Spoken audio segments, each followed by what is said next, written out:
want? Justice. When do we want it? Now. What do we want? Justice. When do we want it? Now. When do we want it? Justice. When do we want it? Now. Justice. Now. What do we want? Justice.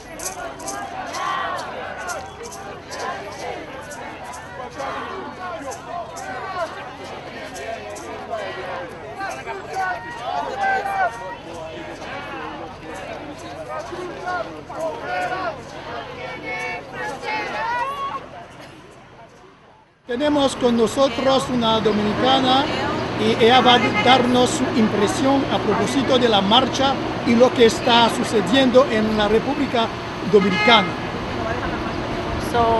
Yo soy dominicana de Nueva York y yo quiero decir que nosotros aquí vemos que toda la comunidad dominicana que llegó aquí, llegó buscando oportunidades, y si este país decide quitar la nacionalidad de toda la gente que han adquirido nacionalidad estadounidense después del año 1929, toda nuestra comunidad estuviera en la isla.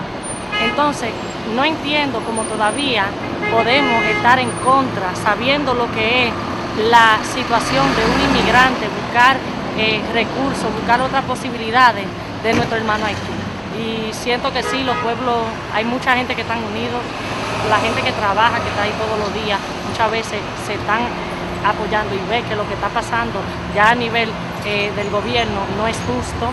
Hay gente que tiene mucho dinero en Haití, hay gente que tiene mucho dinero en la República Dominicana, y esa gente están robando los recursos del pueblo, de la isla entera, y esos son los enemigos. No son los haitianos que están todos los días trabajando, buscando pan de cada día.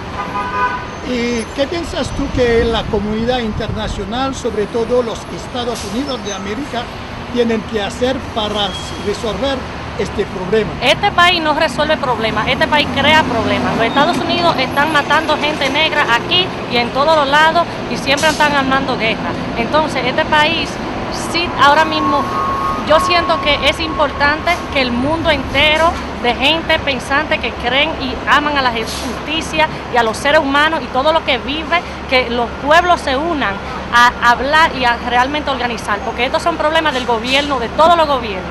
Hay muchos gobiernos en este mundo entero que lo que están es robándole a los pueblos, y eso existe aquí como existe allá. El gobierno de los Estados Unidos no va a salir y realmente tener una posición, porque este gobierno también está jodido. Muchas gracias. Está bien.